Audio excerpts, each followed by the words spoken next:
Mambo vipi mtazamaji wa Bongo Plus TV na 96 link kabisa na kwenye exclusive interview nyingine tena. Kama kawaida niko na DJ Smami, naitwa Victor Madaha, nyuma ya kamera yupo Rizki bwana. Bahati nzuri sana, niwapongeze sana watu wote ambao wameuliza maswali yenu. Nimekuwa tukitoa taratibu na watu kweli mmekuwa mkiitikia.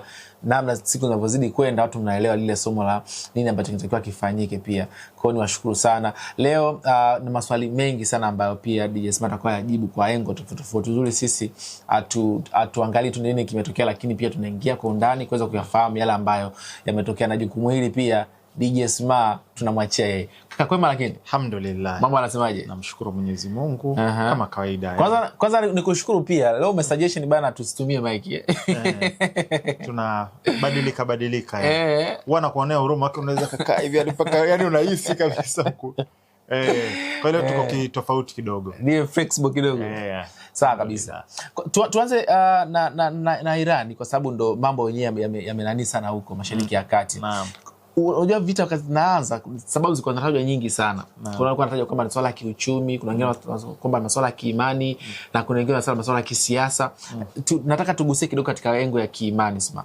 Kuna wale ambao wanasema kwamba washia na wasuni ndani ya Irani na wenyewe pia wana mkanganyiko inapodaiwa. Kwa nasema hivi, hata pia Saudi Arabia kuna huo mkanganyiko ambao pia unasababisha ndio maana kuna kwa na mvutano. Hilo swali limefikia wapi mpaka sasa? Maana naona silisikii sana sasa. Hilo swala liko very straightforward. Sunni watabaki kwa Sunni na misingi yao. Shia watabaki kwa Shia na misingi yao. Ila naomba ni reconstruct, nilitengeneze upya katika hali ambayo nadhani watu wengi sana wanaitazama katika njia ambayo wamekuwa programmed kuitazama, especially kwa upande wa Waislamu. Wamekuwa programmed kuitazama ile jambo kwenye darubini ya kishia na kisunni. Wapo wengine ambao wanasema sisi ahlus sunna sawa, hatutakiwi tuwa support mashia kwa sababu ya baadhi ya hoja. Mfano wao kutukana baadhi ya maswahaba. Of course mashia wapo ambao wanawatukana maswahaba na kuwakataa. Wapo wengine actually wanamkataa Mtume SAW na wengine wana version yao ya Qur'an. Lakini Shia ni hata sisi kwa Waislamu kuna madhhab tofauti, kuna akida tofauti. Hata kwa Wakristo kuna Anglikana, kuna Pentecostal, kuna Lutheran, KKT. Kwa hiyo kuna madhehebu tofauti. Sio kwamba wote ni kitu kimoja. Roman. Kuna Wasabato. Yes. Kwa hiyo hata kwa Uislamu kuna hivyo. Na pia kwenye Mashia kuna tofauti. Na sio wote wana msimamo mmoja. Hiyo kuna hiyo. Kwa hiyo kuna ambao wanasema hivyo. Wengine anasema hapana, tuwa support kwa sababu japokuwa tumetofautiana nao baadhi ya vitu lakini bado ni Waislamu kuliko kumsupport mzayuni sawa na Marekani. Wengine wanasema hapana, bora tumsupport Marekani na mzayuni kwa sababu wanawapiga hawa Shia ambao ni maadui zetu sawa. Kwa hiyo kumekuwa kuna mkanganyiko ambayo tumekuwa programmed kuiangalia hivyo na inasikitisha sana. Na juzi ukitaka kuona kwamba hili jambo lina faida, mmoja wa wasemaji wa IDF kakaa kabisa anaanza kuquote hadithi. Huyu ni mzayuni, huyu ni Myahudi, anaquote hadithi na anaquote baadhi ya aya kwa sababu ya kuleta mpasuko. Na mimi unajua hivi vitu ndo Facts and logic. Brand ya Fuse inajulikana kwa facts and logic. Huwa tuongee maneno matupu. Naomba niweke sauti alafu baadaye wenda tukawekea hiyo video wakaitazama, umsikilize huyu anavyoongea. Nimeweka do not disturb ili watu waelewe kwamba tumekuwa programmed kulitazama ili jambo kwa hivi. Angalia huyu. Unaona? IDF spokesperson promotes Wahhabi teaching to turn Sunni Muslims against Shia. Haya sio maneno yangu. Nasoma kilichoandikwa hapa. Sasa tumsikilize anachokisema. Assalamu alaykum. Sa'aftatihu hadha al-video bil hadith an-nabawi al-sharif. Unaona? Kwanza kaanza kwa salamu, alafu anaongea Kiarabu. Na anasema nitaanza kuongea kwa hadithi sharifu. Sawa? Man tashabaha biqaumin fahuwa minhum. Kwa hiyo sitaki kuiweka yote sasa hivi hapa. Ila my point ni kitu gani? Ukiona mpaka adui wenu anachochea kitu, inabidi mrudi nyuma, mujiangalie. Unajua hapa kuna kitu ambacho ukiona adui zako anakupiga makofi, inabidi urudi nyuma. Kwa hiyo ili swala especially kwa Islam, nadhani tumeliangalia vibaya, na hawa wanaleta mpasuko. Sawa? Na ukiangalia hata kwenye Qur'an, wa atasimu billahi wala tafarraku, na mushikamane kwa Mwenyezi Mungu, wala msifarikishane. Sasa mimi siwezi kujidai ni alim. Mimi wanajiita talibul ilmu, mwanafunzi wa elimu. Naipenda elimu, nimepata kiasi kidogo cha elimu ambacho ninacho. Ndio maana hata tunaambiwa wama utitu minal ilma illa kalila, hamjapewa elimu isipokuwa ndogo. Na mimi ni mmoja kati ya wale waliopewa kidogo kati ya hicho kidogo. Sasa ukiangalia mfano hata kwenye Qur'an, kuna aya Mwenyezi Mungu Subhanahu wa Ta'ala anatuelekeza. Sasa hichi ndo ninachokiamini, hii ndo inatakiwa iwe manhaj, inatakiwa iwe ndo mwongozo wa sisi kujaji vivitu. Wataawanu alal birri wattaqwa, na saidianeni katika bir, kufanya matendo mema, watakwa, na kuwa wacha Mungu. Wala taawanu alal ithmi wal udwan, na wala msisaidiane katika kutenda maovu wala uadui. Kwa hiyo Waislamu wanatakiwa wawe na hichi, kwamba hata mnapotofautiana mkiweza kuelekezana. Ndio suratul asr, al-asr innal insana lafi khusr illa alladhina amanu wa amilus salihati watawasau bil haqqi watawasau bis sabr, na wakasaidiana katika haki na wakasaidiana kwenye kusubiri. Kwa hiyo huo ndo mwongozo. Sasa kigezo kipi ambacho DJ Sma ninaamini ndo sahihi katika kuangalia mgogoro katika ishu ya kishia na kisunni? Sasa mimi naenda level ya juu zaidi. Hii ishu tunakosea tukiangalia katika ishu ya kisunni na kishia. Sawa? Haijalishi mtu ni shia, mtu ni sunni, mtu ni Miyahudi, mtu ni Mkristo, au hata ni mtu ambaye haamini Mwenyezi Mungu. Sawa? Tunaambiwa Mwenyezi Mungu anasema hivi, na hii watu naisema sana katika khutba ya Ijumaa. Al-Khatibu pale mtu anaitoa khutba, wakimaliza anasema inna Allaha ya'murukum bil adli wal ihsani. Naomba niishie tu hapa. Inna Allaha ya'murukum bil adli wal ihsani, hakika Mwenyezi Mungu anakuamrisheni kwa uadilifu, wal ihsani, na kufanya ihsani. Huo ndo mwongozo sahihi katika mgogoro kama huu na migogoro mingine yote, iwe ni ndani ya nchi, iwe ni nje ya nchi. Unatakiwa uwe mwadilifu. Haijalishi aliyetendewa dhambi, aliyeonewa, kama ni Muislamu, ni Mkristo, ni Myahudi, au hana dini kabisa, au aliyetenda ubaya ni Muislamu au Mkristo au Myahudi au asiye na dini kabisa. Sisi hatuangalii. Sisi mwongozo tulioamrishwa na Mwenyezi Mungu, inna Allaha ya'murukum bil adli wal ihsani, hakika Mwenyezi Mungu anakuamrisheni kwa uadilifu. Sasa tunatakiwa kwa Waislamu, hii ishu ya Shia na Sunni inatuvuruga na imekuwa inatuvuruga, bali katika vitu ambavyo hata ni faraia, ambavyo sio vya msingi sana, ambavyo sio ususi, kama madhhabu na vitu kama hivyo. Utasikia madhhabu Hanafi anampinga Shafi, au anampinga Maliki, au anampinga Hanabila. Kwa hiyo tunatakiwa tuangalie, tusimame na anayedhulumiwa, tusimame na aliyesimamia haki. Tumpinge anayedhulumu, tumpinge anayefanya dhuluma na uonevu, bila kujali anayedhulumiwa au anayedhulumu, anayeonewa na anayeonewa ni dini gani au ni kabila gani. Moja ya hadithi ya Mtume sallallahu alaihi wasallam, Na mimi wanaambia ogopa sana mtu akiwaambia namwachia Mungu. Namwachia Mungu. Ogopa. Mtume sasa anasema hivi. Hadithi nasema ittaqu du'atul madhlum. Fa inna laysa kuna riwaya tofauti. Moja wapo nasema fa inna laysa bainaha wa baina Allahu hajib. Wa in kana kafiran. Ogopa dua ya aliyedhulumiwa.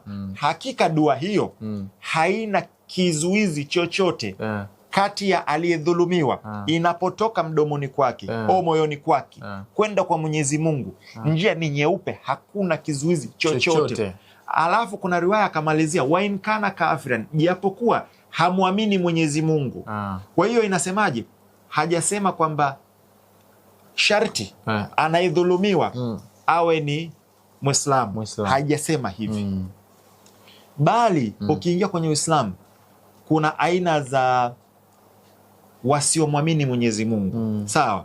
Kuna dhimmi ambaye yuko chini ya ulinzi wa Waislamu.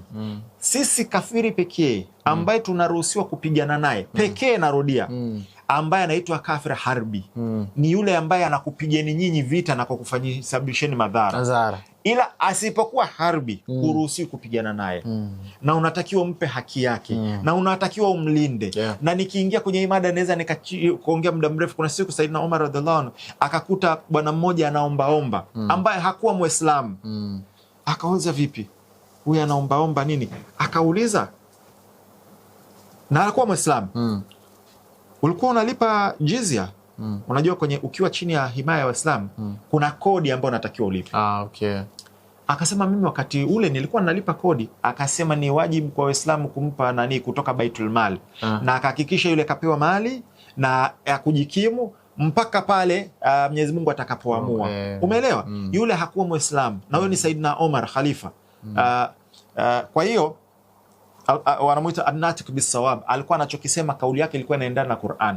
Kwa hiyo kwa ufupi nachoweza kuambia darubini tunavyoiangalia issue Sunni Shia tumetofautiana nao hichi, sisi tuko hivi, ni makosa. Sisi mwongozo ambao ametupa Mwenyezi Mungu Subhanahu wa Ta'ala na mtume wake sallallahu alaihi wasallam ni kusimama na aliye kwenye haki, kumtetea aliyedhulumiwa, kupambana na mdhalimu na kutokumuunga mkono mdhalimu.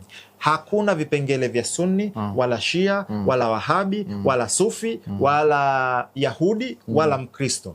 Kwa hiyo hichi ni kitu ambacho Waislamu wengi wanakosea. Yoyote ambaye anataka kukutana na Mola wake akiwa katika haki, kwa sababu Mtume sasa ameshatangaza vita. Yoyote atakayemuonea asiyekuwa Muislamu kinyume na haki, Mtume sasa atapambana na yeye Mtume sallallahu alaihi wasallam, Mtume Muhammad sallallahu alaihi wasallam kasema mimi nitapambana na yule ambaye anamuonea asiyekuwa Muislamu kinyume na haki. Kwa hiyo kwa ufupi ili jambo niwaambie tu wa ndugu zangu Waislamu, na niko wazi kama kuna ambao wamenizidi ilmu na wapo ambao wamenizidi, kwa sababu anasema Mwenyezi Mungu Subhanahu wa Ta'ala fauka kulli dhi ilmin alim. Juu ya kila mwenye elimu yupo mjuzi zaidi. Sawa? Wapo. Kama wataona nimekosea warekebishe, ila kama wataona nina haki, basi huu ndo msimamo ambao yoyote ambaye anamwamini Mwenyezi Mungu na mtume wake anatakiwa simama na wenye haki, watetee wenye kuonewa. Wallahu aalam. Lakini Sma, umezungumza vizuri sana. Ukiangalia kwa mfano hiki ambacho kipo chini ni kama ulivyozungumza vizuri kwamba ni foundation ambayo imetengenezwa juu, si ndio? Ukiangalia hata baadhi ya mataifa ambayo ni Wasunni kama niko sahihi, wana support sana upande wa magharibi, kwa maana mataifa ya Kimarekani wapi yuko na sehemu nyingine. Uone tatizo linaanzia juu na sio huko chini wanakuwa nafuata tu. Ndio maana nikakwambia hii issue ni mfumo, ni doctrine, tumefanywa indoctrination. Sawa? Ndio maana hata hizi nchi ambazo za Kiarabu ambazo zinasemekana ni za Kiislamu na wanajidai ni Waislamu wameishutumu Iran walivyotoa ile kauli yao, tulichambua siku ile kwa kufanya inachokifanya, kwa kujibu mashambulizi. Sawa? hawakushitumu Marekani na Israeli kwa kuanzisha hivi vita. Hivi unajua watu wamesahau kwamba Iran ya kuanzisha hivi vita. Yani hii ndio ujue sasa nguvu ya propaganda na media ilivyotengenezwa. Ni kama Iran ndo ameanzisha hivi vita. Kumbe yeye hakuanzisha hivi vita. Umeelewa? Yeah. Kwa hiyo ndo hicho sasa imetengenezwa mifumo na nishai kuelezea. Na by the way kuna makala ambayo inakuja kuitoa. Na hii ni shukran tuitoe kwa Bro Sky. Yeah. Kuna makala ambayo niliandaa ilikuwa ni exclusive kwenye wanaita SNS Premium. Yeah. Juzi nimeongea na bro, inaitwa mgogoro wa Israel na Palestina kwa mujibu wa maandiko. Sawa? Naomba ni posti huko, akaniambia ruksa Sky. Kwa hiyo shout out kwake kwa Sky, katoa ruksa. Nitaiposti. Ina episode 21. Kila siku itakuwa inatoka moja. Humo ndani yeyote atakaisikiliza kwa akili, sidhani nimewahi kufanya research ambayo imeshiba kama ile ndani. Kwa hiyo nashauri sana itakapoanza kutoka waisikilize. Alafu watafaidika sana. Nadhani hata usubiri huu mgogoro ukishapungua huu. Itakuwa ni nzuri ukianza kuiachia ili isiwe ikakutana na vizingiti. Okay, mimi nitaiupload, nadhani wazo zuri. Nitaiupload, nitaiweka na nifahamishe pia kwamba kuna Jews Wayahudi ambao wako dhidi ya Zionist Israel, sawa? Na wanawatetea Waislamu, sawa? Na wapo Waislamu ambao pia wanawatetea. Yani ni ukiacha hizi propaganda na watu ambao wamekuwa brainwashed, kuna utu. Yes, ambao hicho ndio simama najitahidi kuweka kwa watu. Haihitaji uwe fulani au na imani fulani au zaidi fulani. Kabisa. Ni swala tu la kuangalia watu wanauawa wanafanyaje, inabidi na usikubali hizi media zikubrainwash. Ndio Malcolm X anachosema, ukisikiza sana hizi media itakufanya umchukie ambao unatakiwa umpende. Na umpende ambaye unatakiwa umchukie. Utakufanya umuongelee vibaya ambaye anaonewa na umpende ambaye anaonea. Kweli. Turudi sasa katika ile kwa kuongezea hasa. Nimeona mataifa ya Saudi Arabia, Misri na baadhi ya mataifa mengine ya Kiarabu yalitoa barua jana kukemea kile ambacho Israel imekifanya kule Palestina. Kuna msikiti ambao nimeusahau jina lake. Ulikuwa wanaswali pale, lakini wameudhibiti. Kwa walionya kile kitu kusema kwamba sio sahihi, lakini pia katika ile pia katika kuendelea kudhibiti maeneo na kuharibiana miundombinu, kwa sababu ukiangalia upande wa Israel wanaharibu miundombinu huku Iran nao wanaharibu pia kule Tel Aviv kwa maana ya Israel na kwa mashariki na kwa kanda nzima. Inamaanisha nini hasa hii? Pengine nianze kwa la pili hili. Ni dalili ya vita kuelekea ukingoni. Kiona wanaharibiana miundombinu ya kiraia na kiuchumi, ni dalili kuelekea ukingoni. Kwa sababu nimesema hivi sio vile vita vikubwa.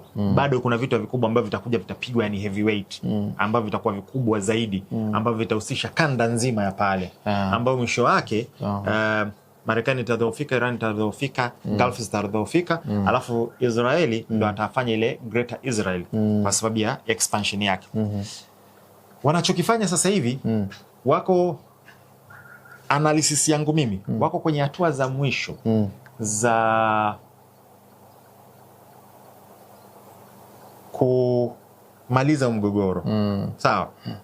Ila anachokifanya Israeli na Iran na Marekani ni kwamba anazuia baada ya vita kuisha uwezo wa Iran kurecover haraka. Kwa sababu alirecover haraka sana baada ya vita vya siku 12. Umeona Sasa this time anapiga mifumo yake. Juzi nadhani jana akapiga benki. Sawa? Amepiga water desalination. Hii ana lengo mbili. Ya kwanza ni kuwaumiza raia wa Iran, kwa sababu wameonyesha kwanza msimamo wao dhidi yao na kuiunga mkono serikali yao pamoja na kumuunga mkono supreme leader wao Mujtaba mpya. Sawa? Lakini kwa hiyo anawaumiza, kufanya mauchungu kwamba nyinyi si ndio mmeamua kuisupport serikali yenu, sisi sasa onjeni joto la jiwe. Lakini pia anaumiza umiza uwezo wa Israeli kurecover, kwamba baada ya vita badala ya funds atakazokuwa nazo kuwekeza katika kijeshi, atawekeza zaidi kwenye miundombinu ya kiraia. Kwa hiyo kama alikuwa na 1000 ambayo miundombinu ya kiraia ingekuwa inafanya kazi kawaida, yote angeipeleka jeshini, itabidi yaigawe iweke huko. Lakini kama tumeona amepiga visima vya mafuta, amepiga benki. Sasa hii ukiangalia systematic, hii ni kuidhoofisha. Yani ukigeneralize the outcome ni kudhoofisha uwezo wa Iran kurecover haraka baada ya hivi vita. Na inamaanisha kwamba bado wanajua hivi vita kuna raundi nyingine ambazo zinakuja. Na kwa hiyo ni ndo lengo. Na Iran naye anajibu mapigo mumu. Nimeona nani Marekani pia kwenye hivi vita wamehamisha zile nanilia baadhi ya vifaa kutoka kule Korea. Inamaanisha nini hasa hivi? Marekani alhamdulillah, nimshukuru Mwenyezi Mungu. Fuse wako mbele ya muda na Mungu wana Fuse watakuja kutoa ushahidi hapo. Nilielezea kwamba, na hii niliongelea baada ya kupeleka THAAD Israeli baada ya vita vya siku 12. Israeli alikula kichapo. Ikaonekana kwamba air defense system zake hazitoshelezi, akamwongezea THAAD. Nikaelezea by then Marekani alikuwa na THAAD system 8 tu duniani. Sawa? 3 ziko pale, kuna ambayo ilikuwa iko Saudia, zingine zimebaki Marekani na nyingine iko South Korea. Irani so far ameshapita na 5 kati hizo THAAD defensive system. Sawa? Alafu ANT-P2 ni moja ya rada ambayo ni ya muhimu sana, ambayo ni moja ya mfumo au ni moja ya component ya THAAD system. Ndo kama jicho lake linaloona. Iliyokuwa Saudia kapita nayo, iliyokuwa Lebanon kapita nayo, iliyokuwa Bahrain kapita nayo, na zingine ambazo ziko Jordan. Irani kazi. Unajua Irani ni kwamba hana mainstream media ya kuelezea strategy yake na mifumo yake. Ila amepigana kiufundi sana. Na amepigana kimkakati. Kasha dhaofisha uwezo wa Marekani na Israeli kuzuia. Yani defensive capability ya Marekani na Israeli imedhoofishwa kwa kiasi kikubwa sana. So anachokifanya Marekani sasa hivi, ameenda kuchukua defensive system ambazo ziko South Korea, ambazo zilikuwa zinatakiwa zimlinde dhidi ya North Korea na other threats. Kazichukua, anazidismantle, anazileta huku. Kwa hiyo inakuonesha moja kwa moja kwamba hali sio hali. Umeona kwamba inabidi yaongeze nguvu. Na actually North Korea wamemind kwamba unatuacha uchi. Wewe unachukua hiyo, alafu nadhani unaona kiduku huko anawasha moto, alafu nyinyi nani za ulinzi mnazichukua mnazileta huko. Yes. Kwa hiyo ni kitu ambacho watu waelewe kwamba defensive system capability ya Israel na Marekani, Irani ameidhoofisha kwa kiwango kikubwa sana. Na ndio maana sasa hivi anajipigia anavyotaka. Na hata ukikutana na video zinapenya bila interception yoyote. Sawa? Na msemaji wa mkuu wa kamandi ya aerospace ambao ni ya makombora ya Iran kasema sasa hivi stage ambayo tupo tumeshamaliza kuzi neutralize mifumo ya ulinzi ya Marekani na Israeli. Sio kwamba wamemaliza zote, wamezidhoofisha kwa kiwango kikubwa. Sasa hivi makombora tutakayorusha hakuna hata moja litakuwa lina chini ya uzito wa tani 1. Kwa hiyo sasa hivi wanapeleka sasa ile madude mazito ya tani 1. Na nadhani mmesikia kwamba mmekutana na taarifa na watu wazito ambao wamesema kakake Netanyahu, Ben Gvir, yule waziri wao nani, amejeruhiwa katika mashambulizi. Na Israeli wamesema kwamba alipata ajali ya gari. Lakini taarifa ambazo zinatoka upande wa pili ni kwamba alipokuwepo pameshambuliwa. Na hii ndio swali ambayo watu waliniuliza kwamba Israeli viongozi wao Iran viongozi wao wanauliwa, kwani Iran hawezi kuua viongozi wa upande wa pili? Umeona? So far ameshapita na wanajeshi kadhaa wa ngazi za juu. Umeona? Kambi kadhaa. Nikasema sio katika falsafa yao wala doktrini yao kuua viongozi wa wengine. Lakini nadhani kwa mchezo jinsi ulivyo wameanza sasa kudeal nao na wameonyesha capability wanayo. Na nadhani katika 12 day war kuna moja ya kombora ambalo anyway hii tuiache, tutaongelea next time. Kwenye hilo sasa umezungumza kwamba Iran inajaribu kuleta madhara pia. Taarifa za kaka yake nani Ido ni za kweli? Kwa vyanzo ambavyo nimevipata na nazipa 90% kama amefariki. Yes. Hizo 10 tu kwa sababu mtu kama Scott Ritter akiongea, mtu kama George Galloway akiongea, mtu kama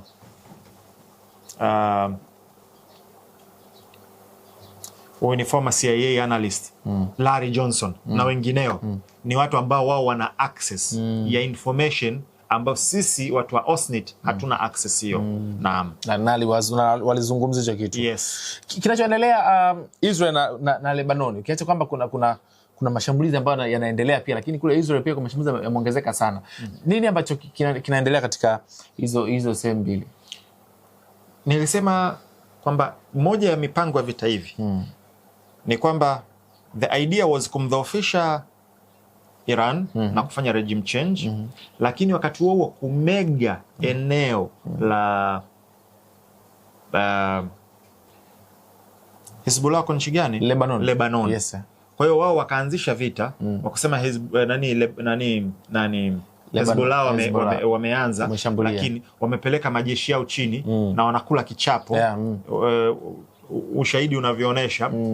So lengo lao ilikuwa ni kupigana vita viwili au kuachieve magoli mawili, kutafuna eneo la Lebanoni huku kuidhoofisha au kufanya regime change ya Iran. Na niwaambie tu watu, Israel tayari ashaandaa adui wake wa pili, Kaisham Mak, aliyekuwa waziri mkuu wa Israeli kabla ya Netanyahu, Naftali Bennett, kaisha sema kwamba Uturuki ni adui anaifuatia kwa Israeli na wajiandae kwa sababu ya kudili naye. Yes. Kwa hiyo Uturuki, Netanyahu kuna nchi 8 ambao alitaka ziwe neutralized. So far karibia 6-7 zimesha kuwa neutralized.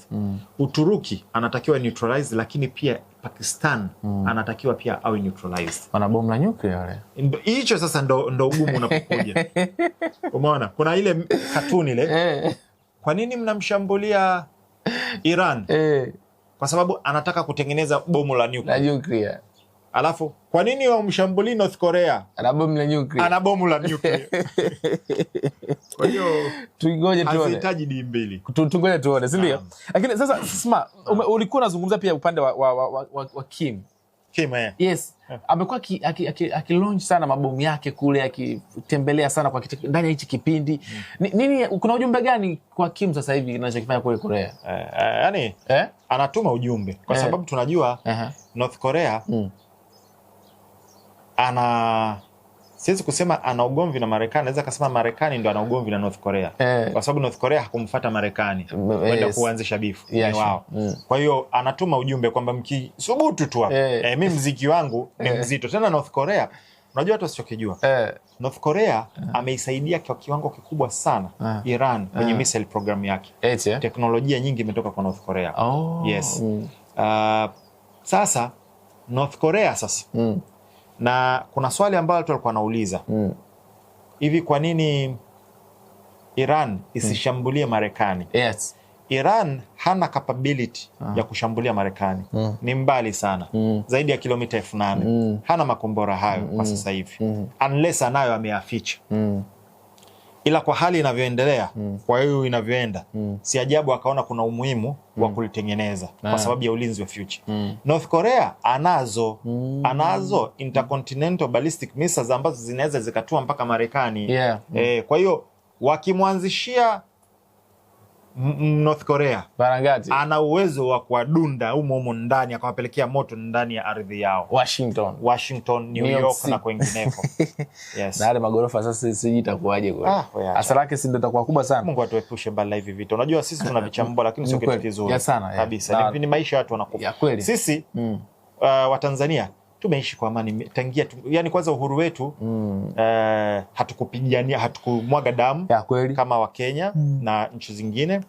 Alafu since then tumekuwa na machafuko hapa na pale, lakini hatuja experience vita heavy duty. Naona na wale walio experience kidogo vita vya Idi Amin vile Kagera ni wamebaki wachache. Juzi tumeonja kidogo joto la jiwe kwenye Oktoba ile 29 ile tumeonja kidogo wiki moja tu kukaa bila internet, kukaa bila chakula, kukaa bila usafiri, vitu vimepanda, nyanya buku 2. Yes, tumeonja kidogo sawa. Ila hatujai ku experience kwa ndio maana watu baada ya pale watu bana nendeni mkaandamane, hapana hatutaki yale. Alafu nyinyi ambao mnasema tuandamane mmekazana kwenye apartment huko mnalipwa madola yenu, umeona? So vita sio kitu kizuri. Tuombe Mungu atuepushie. Naam. Alafu nikupe tu nani, unajua nchi gani ambayo ina wakimbizi wengi zaidi duniani? Hapana. Ni Iran. Iran ana wakimbizi milioni 3.5. Iran. Na ndio maana nikasema moja ya njia ambayo Mossad wanaitumia kuinfiltrate ni kwa kutumia wakimbizi, kwa sababu hahehohe. Kwa hiyo ukimhonga kufanyia mambo yako ni rahisi. Na ana uchungi na hiyo taifa pia, kwa sababu so mzawa. Bahrain kule mashambulizi yamekuwa ni mengi sana kwa kipindi hichi. Mpaka watu wamekuwa kiniuliza bana, hebu muulize Simba, kwa nini huku mashambulizi yanakuwa ni mengi sana wakati baadhi ya mataifa mengine wamesitisha? Nishukuru pia serikali ya Tanzania, kuna baadhi ya Tanzania ambao wameanza kurejea Tanzania pia. Kwa nini huko Bahrain bado mambo ni mazito sana? Kwanza ndio hichi kitu mnatakiwa kujua kwamba Tanzania tuna ile non-allied state, kwamba ni taifa lisofungamana. Tuna mahusiano mazuri na nchi nyingi sana, ikiwepo Iran. Mimi sijui kwa nini unakuta Mtanzania anachukia Iran. Iran hawana ugomvi na sisi, hawajawahi kutudhuru. Tunafanya nao biashara, tunashirikiana nao, sawa? Wala hawajawahi kutulazimishia itikadi yao kwamba tuifuate au vitu kama hivyo. Umeweza kutukopa mafuta, kuna mtu alituambia mpaka leo tujadilipe hilo deni. Irani ni mshirika mzuri sana wa nchi za Kiafrika. Watu hawajui, nishaongelea mara kadhaa. Nelson Mandela kakutana na marehemu Ayatollah Khomeini, sawa? Ni nani? Patrice Lumumba. Mimi nachanganya, kama sio Patrice Lumumba ni Thomas Sankara. Ashakutana na picha zipo na Khomeini, umeona? Na tuna ushirikiano mzuri sana na Iran. Amewahi kuja pia Zanzibar, nimeona pia Iran wameposti Tanzania. Hatuna sasa, unashangaa tu mtu anamchukia out of nowhere, sawa? Na wakati kuna hizo nchi zingine ambazo zina madhara kwetu sisi, sawa? Anyway, Tanzania ina uhusiano mzuri na hizi nchi. Hizi nchi hazina shida na sisi, na hata Watanzania ambao wako Irani wakihitajika kuondoka, na actually jana nimekutana na washikaji fulani wako kwenye madini. Bana sema tulikuwa tunabadilisha matairi. Bana sema inakuaje fresh bana, tunapenda tukashangiana mawazo. Wewe mmoja akaniambia juzi tu alikuwa yuko Dubai. Umeona? Yeye na mdogo wake, na kwa kule kashuhudia baadhi ya vitu. Na yeye karudi, mdogo wake yuko kule. Yaani tunachokiongea, tunachokuwa na kichambua, kanithibitishia yuko kule. Na wao wako kwenye migodi, sawa? Nimefarijika sana kusikia alikuwa ananipa story ya migodini na harakati ambazo zimefanywa pale. Wamefanya kazi nzuri sana. Na ninatamani inshallah Mungu akinijalia uwezo niende nikakae nao, watoe elimu walionayo kwenye migodi na elimu na vitu kama hivyo. Kwa hiyo hiyo ni jana. Sasa watu wasichokijua kuhusu Bahrain, Ushia haukuanzia Iran. Ushia ulianzia, asilimia kubwa ya mashia walikuwa Bahrain. Yes. Na raia wengi wa Bahrain asilimia kubwa walikuwa ni mashia, sawa? Mpaka alipokuja huyu kiongozi huyu ambao ni wa Kisunni, ambaye alishirikiana na nchi za magharibi kwenda pale, ndo wanatawala. Lakini kwanza tujue kwamba kuna mashia wengi Lebanon, Bahrain. Cha kwanza. Kwa hiyo kuna uhusiano direct kati ya mashia wa Iran na huku. Sawa.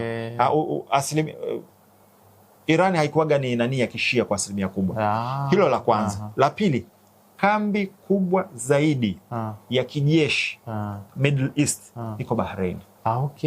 Kwa hiyo mashambulizi mengi yanatokea pale. Na ndio maana mwamba anapeleka moto sana kule. Na nchi ya kwanza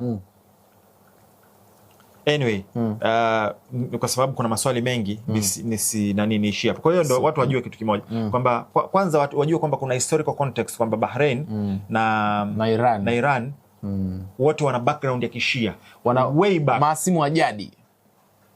Siwezi kusema maasimu kwa sababu kuna ile kama Tanzania na Kenya tunavyobishana kuhusu Kiswahili. Kilianzia huku ili kwa nini? Kwa hiyo kuna hiyo, alafu ya pili kwamba kambi kubwa zaidi iko pale. Ndio maana Muirani anapeleka sana mashambulizi kule. Nadhani Iran alishasema rais wao, tunasitisha kushambulia nchi za Gulf isipokuwa nchi yoyote ambayo mashambulizi dhidi yetu yatatokea huko ndio tutashambulia. Kwa hiyo ukiona Iran kashambulia taifa yote unajua kuna mashambulizi yametokea kule. Yes, au kuna madhara yanatokea kule. Naam. Spain kujitoa kwenye ubalozi wake kuondoa Israel katika kipindi hiki. Of course tokea mwanzo wa vita walionekana kutokuunga mkono na imefikia stage sasa wao kwamba sasa hivi wamekataa wameondoa ule ubalozi wao pale wapi Israel. Inamaanisha nini hasa hivi? Sasa unakumbuka tulivyoanza kuongelea Shia na Sunni na nini kwamba mtu unatakiwa usimamie na haki. Haijalishi ni Muislamu, ni Mkristo, ni Yahudi. Spain ni taifa la Kikristo. Sawa. Kwenye haya makala nayotoa, Spain ina play a very important part ya mgogoro wa Israel na Palestina kwa mujibu wa maandiko. Ina play a very important part. Kuna historia nzito sana pale Cordoba. Sawa. The golden age ya Jews, Wayahudi, wanakuambia our golden age, kipindi ambacho sisi tulikuwa na mafanikio makubwa zaidi, ilikuwa ni Spain chini ya uongozi wa Kiislamu. Sawa. Na kuna kina Isabella ambao walisababisha madhara makubwa sana na mauaji makubwa sana. Kuna the Edict of Expulsion 1 na 2, kuna blood libels na vingine. Spain ina historia ndefu sana. Ila kwa sasa hivi ni nchi ya Kikristo. Sawa? Lakini imesimama kwenye haki. Haikusema Iran ni Waislamu tusiwaunge mkono. Haikusema Palestina ni Waislamu tusiwaunge mkono. Wamesema kinachofanyika pale sio haki. Hatuungi mkono udhalimu. Ndio msimamo wao. Tangia alichokuwa nakifanya Israeli dhidi ya Wagaza kipindi chote na sasa hivi. Kwa hiyo amebaki na msimamo na nani wamemind na kamkataza Marekani usitumie ardhi yetu kufanya mashambulizi dhidi ya Iran kwa sababu ni vita ambavyo sio ni batili. Sawa. Japokuwa ni memba wa NATO na japokuwa kuna kambi ya NATO. Kwa shughuli za kinato wamekubali, lakini kwa shughuli za mashambulizi dhidi ya taifa lingine kinyume na sheria za kimataifa na uungwana wamekataa. Kwa hiyo mwisho wa siku wamevuta. Trump kawatishia kuwekea vikwazo. Yes. Kwa hiyo pamoja na yote ni moja nchi ambazo zimekuwa zinasimamia haki. Hazijasimamia dini, hazijasimamia itikadi. Turudi sasa.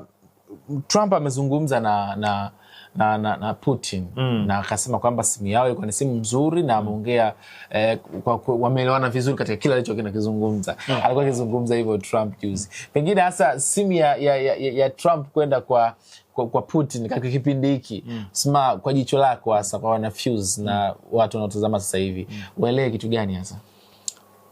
Kama kuna taifa lolote duniani ambalo Irani inawaheshimu zaidi na inawasikiliza zaidi ni Urusi.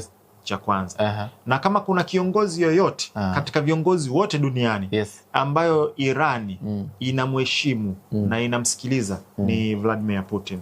Naona na hata wakati vita vimeanza alimwambia Khamenei ukitaka kuja kukaa kwa salama njoo, alimpa option hiyo. Na amekuwa na msupport na wametoa kauli rasmi kwamba wao wataisaidia Irani ijilinde na watafanya mazingira ya Marekani na Israeli kuidhuru Irani yawe magumu. Kwa hiyo ni watu ambao wamekuwa na kwa hiyo mtu ambaye ana uwezo wa kuongea na Irani ni bwana Vladimir. Kwa hiyo inabidi tu yaani unajua Putin alikuwa amekaa tatulia zake anakula zake. Anachukulia mchezo. Mtazunguka kile lazima mtakuja hapa. Yaani mtazunguka kote. Alikuwa anatulia. Kwamba mimi ndo na uwezo wa kuongea na hao mabwana wakanisikiliza. Of course pia kuna Xi lakini Putin anaheshimika zaidi kwenye majali ya kimataifa. Kwa hiyo alikuwa ametulia tu mtakuja, yani mwenda tezi na omo unaifahamu hiyo mesali si kitendawili au nini? Hapana. bana Riziki bwana unaijua? Mwenda tezi na omo? Sasa afu Kiswahili alifaulugi. Naomba mtazamaji sekunde 5 alafu nimalizie. Mwenda tezi na omo 1 2 3 4 5. Marejeo ni ngamani. Azike basi. Marejeo ni ngamani. Ni ngamani. Okay. Hii ni kwenye jahazi. Sawa. Kuna ile center ambayo ndo captain anakaa na vitu vinakaa. Kwa hiyo tezi ni mbele, omo ni nyuma. Ni nyuma. Kwamba ukiwa kwenye meli utaenda mbele, utarudi nyuma, lakini lazima utarudi ngamani pale kwenye center ile. Kwa hiyo mwenda tezi na omo utapiga, utahangaika wewe, lakini lazima urudi pale. Kwa hiyo imebidi ampigie mwamba. Sijajua maongezi yao kwa sababu wameweka tu general. Yes. Lakini lengo ni hilo kwamba mkubwa, hebu legeza kidogo. Hebu ongea na kijana wako bwana, amekaza sana. Acheze fair. Anasema wanamuunga sana hata kule Korea pia nadhani hiyo kumsupport hata juzi walimpongeza hata ni kiongozi wao. Nadhani pia yale maswali ya mwanzo mbona waungi mkono. Sasa kile ilikuwa nakizungumza mwanzo, sasa hivi watu wanakiona sasa. Unaona kwamba time will tell. Sasa ndio hichi nilichokuwa nakisema. Naomba niulize kitu kimoja. Tangia vita vimeanza, umemsikia Irani akisema tunahitaji msaada? Au nchi yote je tusaidie? Yeye ana proxies, ana Houthi. Umeona Houthi kuingilia? Ana wale Ansarullah wa Iran. Umeona kuingilia? Lebanon umeona kuingilia? Hezbollah Lebanoni ni kwamba Israeli ndio aliwa trigger. Sio kwamba wameamua kuingia kumsaidia. Lakini nikuulize, Marekani na Israeli umesikia wameomba msaada? Zipo. Wameomba msaada. Wameenda kwa Muingereza kanania kamaindi basi na Italy na kwingineko. Yani sasa hapo utajiuliza nani ambaye anapelekewa moto. Lakini sima kabla sijasema ile tamko la Irani kuhusu namna ya kuimaliza hii vita na vipengele vyake, nataka nigusie kwa uchache kwa sababu ile pia limekuwa na manufaa, watu wengi ambao wakiuliza sana. First of foremost, kila nchi mkuu ikizungumza. German walizungumza atapeleka pale msaada, baadaye French pia akazungumza, Emmanuel Macron alizungumza atapeleka pale, Trump the same story alizungumza pia. Jana tu penyewe kuna meli ambazo zinatoka kuunguzwa jana, zitakazipita ilikuwa ni ya Thailand. Yes, ilishambuliwa pia. Nini solution ya pale kwanza kabla ya yote? Solution ni kumaliza vita. Ili mwenye eneo lake aruhusu. Au si umesikia wale wakuja hao? Sasa sio mara ya kwanza. Ambao wanafuatilia fuse nenda kwa facts and logic. Kulikuwa kuna coalition ya nchi kama 10 ambazo ziliungana kupambana na Houthi. Wakati Houthi amefunga Bab el-Mandab. Marekani, Ufaransa, Uingereza, sikuwa kuna nchi zingine za wapi. Unafikiri waliduma hata mwezi mmoja? Kila mmoja alikula kona. Akabaki Marekani peke yake. Sasa yule ni nani? Houthi. Huyu nani? Iran. Moto wake tumeuona. Kwa hiyo ya kwanza. Ya pili, Iran so far navy yake, jeshi lake la majini zimekuwa destroyed yote. Sawa. Na juzi India, unakumbuka niliongelea, walikiri kwamba walisaliti Iran. Wao walitoa coordinate ya ile meli iliyokuwa imetoka kwenye mazoezi kwao kwenda kushambuliwa. Sasa ukiachiana na hiyo, kuna njia zingine za kufunga ambayo ni kuweka mines, sea mines. Kuweka vilipuzi pale. Kwa hiyo hawahitaji hata kukushambulia. Yaani wanaweka mines. Yes, alizungumza na Trump ambayo ikipita tu, ukigusa tu mwanangu umefyatuka. Kwa hiyo tayari wameweka mines pale. Hawahitaji kukushambulia. Yaani ukipita tu wewe kazi kwako. Umenasa kwenye mtego. Ila washirika wake wale wanapitisha ambao waliwaruhusu. Hapo ndo sijajua kwa sababu je, kuna sehemu ambayo hajaweka mines karuhusu watu wapite au nini? Hiyo taarifa hiyo sio. Inakuwa sasa mambo ya intelligence hapa. Bana pitieni mnani fulani kilomita kadhaa, si ndio? Sasa smart turudi sasa kana namna ambavyo sasa hivi imekuwa kizungumzo sana kwamba Trump anataka vita vikamilike kama vile ambavyo ukizungumza madhara kwa pande zote tatu ni makubwa sana. Hata last time ulizungumza hii kitu.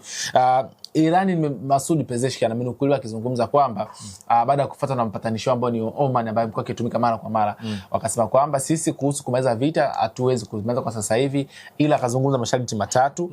Kwanza, wapate uhakika usalama wao utakuwa vipi. La pili, akazungumza fidia. Inabidi sasa Israel na Marekani watoe fidia ya kila ambacho wamekiharibu katika kipindi hiki, kwa maana ya Irani madhara yote yamepatikana. Na cha tatu pia Irani itambulike ile kuheshimika kama taifa ambalo ni huru, sio linaingiliwa kiongozi wake anauliwa. Katika haya ambayo amezungumza Masoud, nini ambacho unachokiona?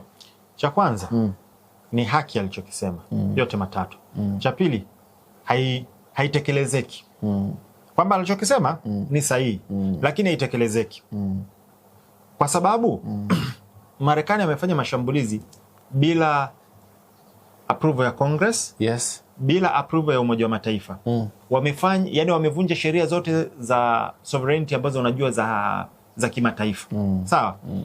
Wewe unataka wakae pale waseme kwamba hatutakushambulia. Hata wakisema hakuna nani tena wa kuwazuia.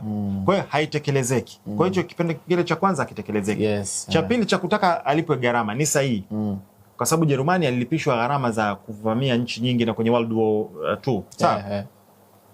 Lakini pia haitekelezeki. Simoni Marekani wala Israel wakimlipa kule. Cha pili.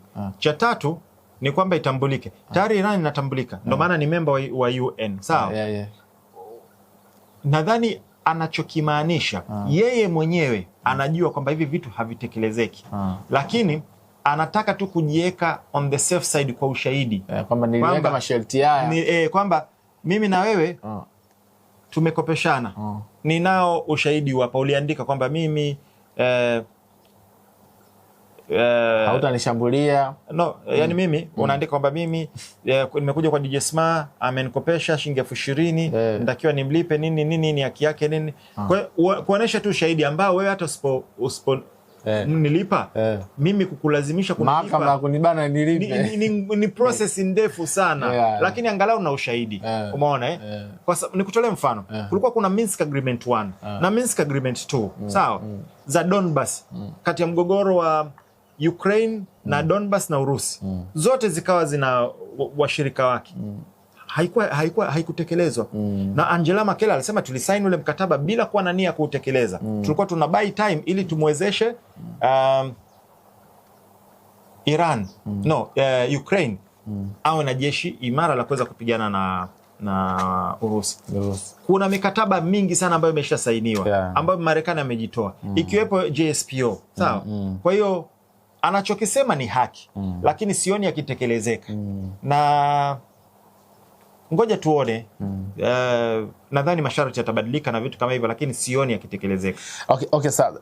Trump amejitangazia ushindi. Nimekusikilizisha hapa wakati nakuja ile clip, akasema kwamba wameizofisha Irani, haina uwezo tena, mizo zake na hivyo defense system zote wameharibu within 11 days na nini, mambo kama yale kwa anazungumza. Maoni uliyaona pia kwenye comment pia. Speech ya Trump unaizungumzaje nani? Kwanza tuanze kwenye maoni. Watu wameelimika sasa hivi. Hawadanganyiki. Yani wanafuse sasa hivi, yani umdanganyi kitu yani. Cha kwanza. Cha pili, tushazoea kuongea anachoongea, kudanganywa kwao ni kawaida. Umeona ni part of propaganda. Hakuna jipya mule ndani. Hata idadi ambayo wanasema, wamesema wamekufa ngapi? 6, wamesema 7. Siku zote tumeona.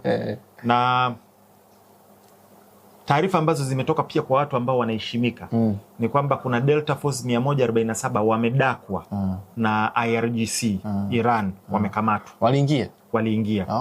Na mwanzo kabla hivi vita nilisema kwamba kuna special forces ambao wametua Azerbaijan, Delta Force. Sawa?